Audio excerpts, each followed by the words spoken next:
नैया बन मेरा पारन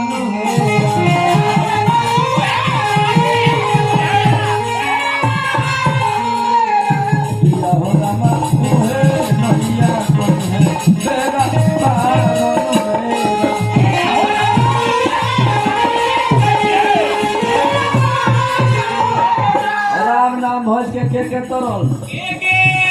गणिका अजामिन होगी सीधा भैली सेवरी हो सीधा भैली सेवरी हो गणिका अजामिन गीत सीध भैली सेवरी हो किया हो रामा तोरी भैली पथल जैसा नारी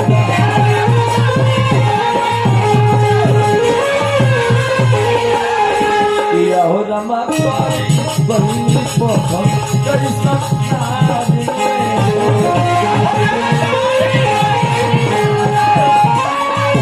आई हमारा फिर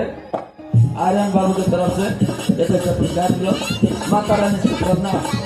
कि बबुआ का बंदा जैसी बनौला रहे और माता रानी के दरबार में आने तो माता रानी खुश हो गई ना हो तो दुर्गा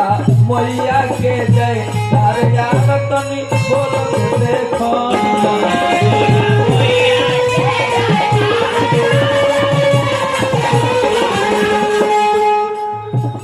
माता रानी के दरबार में सभे के उपस्थित बा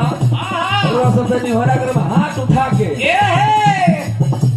माता रानी के नाम पर ताली मारे के बाद मन से रो सब माता रानी के दरबार में तनी जयकारा लगावे के माता बहन सागर वगैरह रो सब हाथ से ताली बजाएं अब भैया का सब हाथ से ताली बजा के बाद तो दुर्गा मैया के जयकारा तनी बोल देखो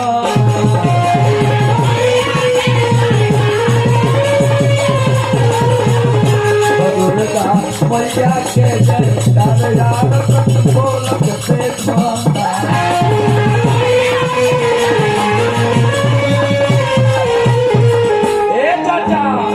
खोल के देखो ना नैनवा खोल के देखो ना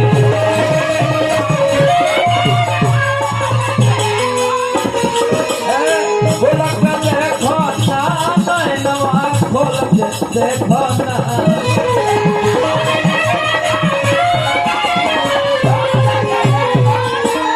दुर्गा मैया के जय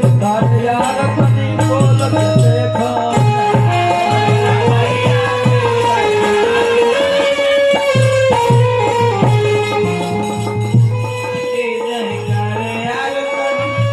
प्रकाश की तरफ से भगवान का शुभकामना सत्या तो दुर्गा मैया के जयकार यार तनी बोल देखो ना